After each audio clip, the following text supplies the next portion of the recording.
Yo, what's up, mga kaduit? Ayan, mayroon tayong kasunod na gagawin. Ito, MIUI 125 na bagong-bago. Pag mga ganyang decals, bago yan. So, ilang buwan na to, pre? 6 months. So, sisilipin natin yung panggilid. Dry clean lang to. Hindi kailangan dito ng sobrang maliban na lang kung may mga oil stain. Ayan. So, ida-dry clean natin. Tapos, refresh yung kanyang torque drive at lining. Ayan. Silipin na rin natin yung kanyang bula and then yung filter. Ayan. First time to, first time. So, pang tatlo, pang apat na balik na din niya dito. So, simula nung binili niyan, tayo na rin na nag-change oil niyan para hindi na raw siya maabala sa kasa na pumila. Okay? So, buksan muna natin.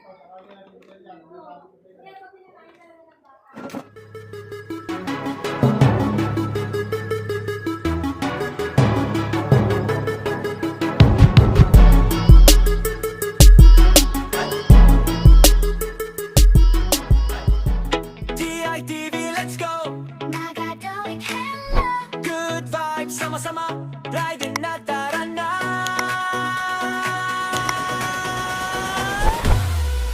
Pandemic ang simula, DIY ang sandata, motor ang paborito, ayusin walang biro. Kay di ka matuto, tips na siguradong totoo, bawat vlog may aral, good vibes So, ayan na rin. Ayan na, palit na yan pagkaganyan.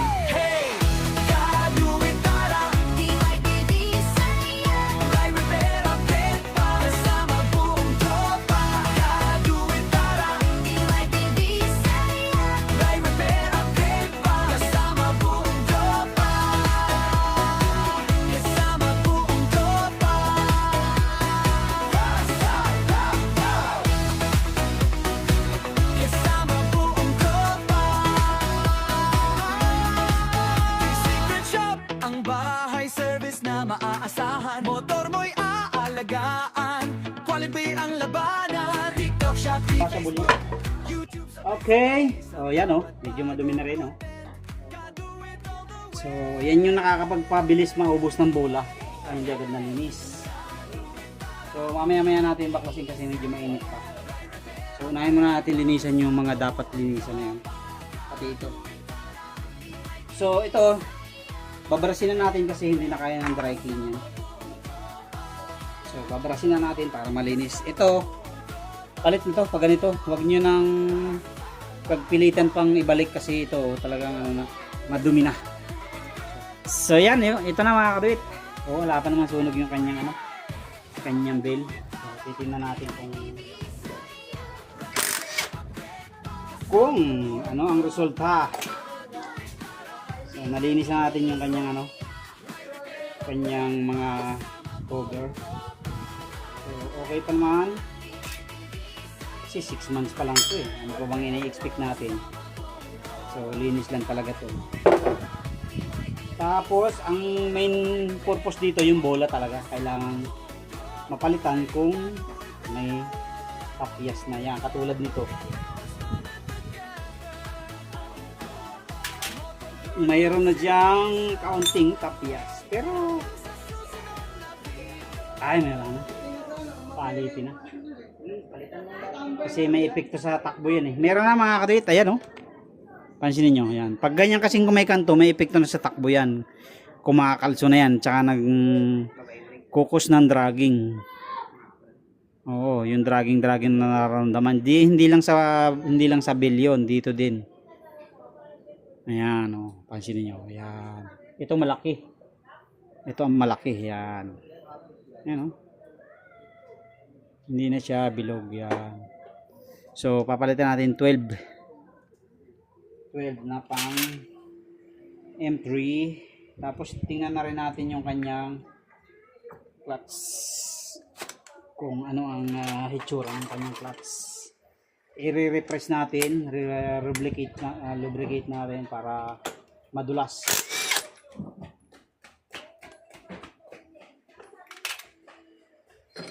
Okay. Ito. So, sariwan-sariwa. Siyempre, bago And then, ayan kailangan linisan para mawala yung talsik. Okay. So, linis muna ulit tayo. Mamaya na natin ipakita pagkatapos. So, ito na mga kaduyot yung kanyang torque drive. So, ang gagawin natin ay i-refresh din natin itong kanyang clutch para mas malambot. Tapos, papalitan na natin ng 1,000 kasi gusto na may-ari na i-upgrade na kasi ito na, nandito na rin lang naman, baklas na rin lang naman, ay ating i-upgrade na raw ng lining, ng clutch. Gagawin natin 1,000. Okay lang naman yung 1,000. Hindi pa naman yan ganun kalaking epekto sa kanyang motor.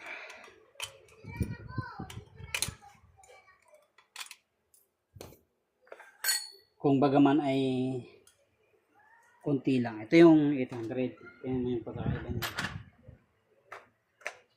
So, ang gagamitin natin nga pala ay Sun na 1,000 RPM. Yan. Sun.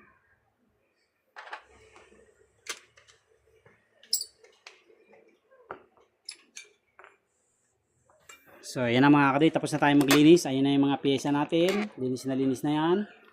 Tapos ito yung iba. So, bubuin na natin para tapos na tayo. So, umpisahan na natin dito sa torque drive.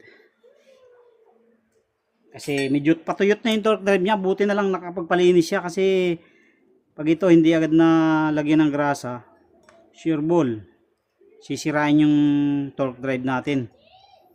Torque drive niya. Kaya mas maganda na naparefresh niya agad para hindi na lumala.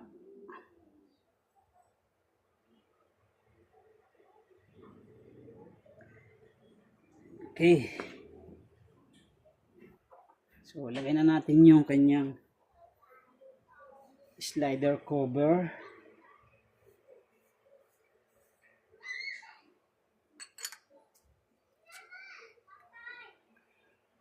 Okay. Tapos, ito, lagyan natin ng kaunting langis. Kasi, para medyo malambot siya.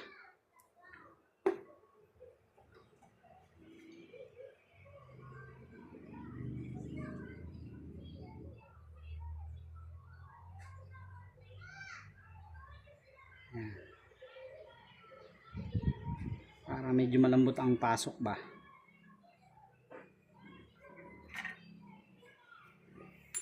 So, nilihan na rin natin ng konti para mawala yung dulas.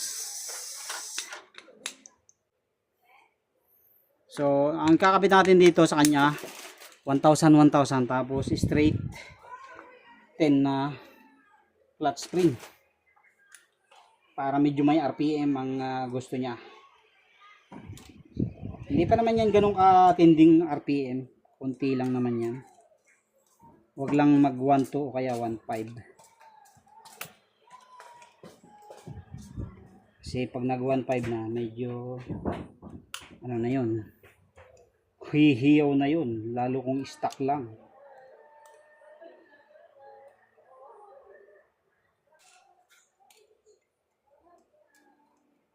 Sana spring ang ilalagay.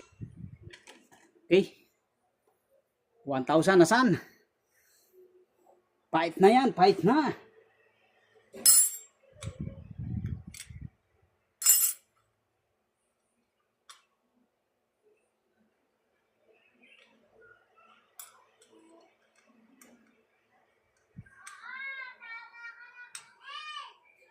Okay, so yun na. So 1,000 na lining. Tapos 1,000 na clutch spring, tapos lalagyan din natin ng 1,000 na center spring. Yan. So ito yung kanyang stock.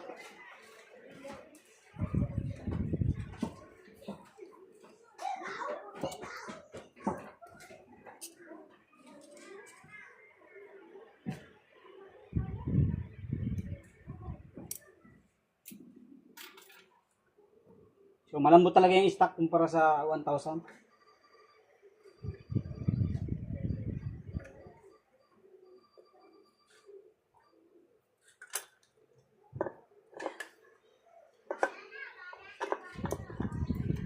So hindi pa rin ganun talaga katigas pagka 1,000 lang.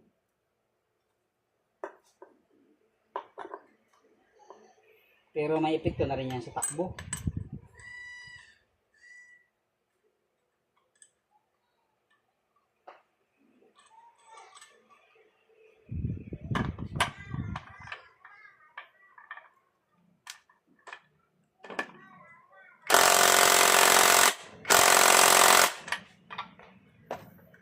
Okay.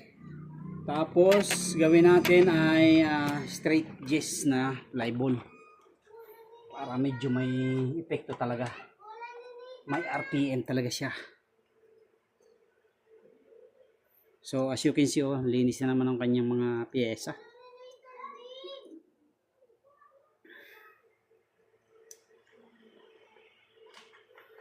Flyball na King of Drag.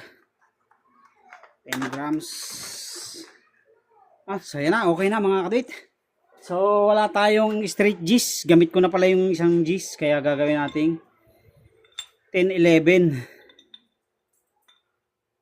10-11 yung setup niya.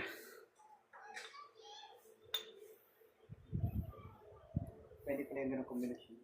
Oo, pwede. O kaya straight 11 sana, kaso naubusan na tayo. Hindi pa pala ako nakapamili ng flyball.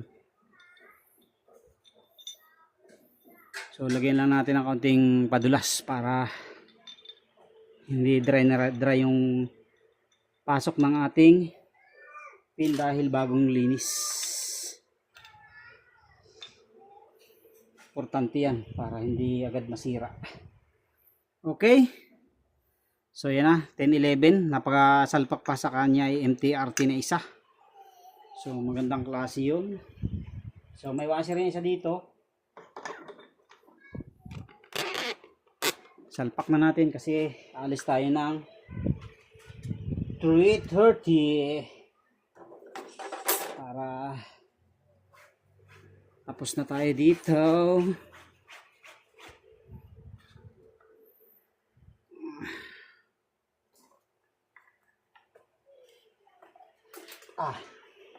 Medyo pumunat na kasi naka 1,000 na eh. Pupunta raw, di ba? Hindi natin manak niya. Naisip ko kasi bukas pa eh. Kaya naman to, no? Oo.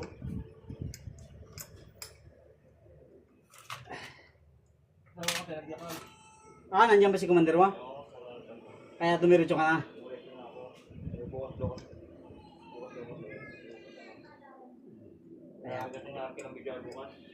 Ay, hindi ko pa naman nababasa kasi dumating si Elmer, ito dumating din. Kaya hindi ko nabasa yung message mo.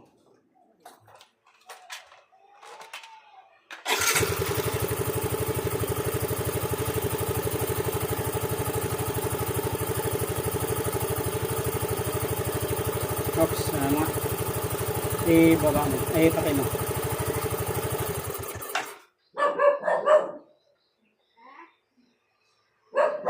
Sobrang luwag.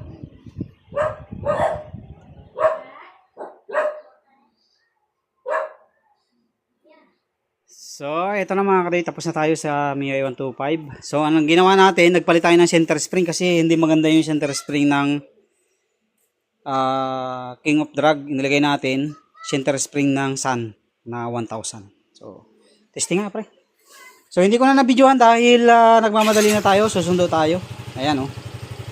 Sakyan mo nga pre. Gusto niya kasi medyo may RPM daw. Kasi hindi, paandarin mo. Para ayun o, mayroon na siyang counting RPM. So yun lang mga kadate, nagpalit lang tayo ng 10-11 na flyball, 1,000 na center spring, clutch at saka center yan. Then nilinisan natin dahil medyo madumi na. Okay, ito ay taga Mount Arayat pa. Ingat pre, maraming salamat sa iyong pagpunta. Thank you very much. So ito pa isa oh. Ingat.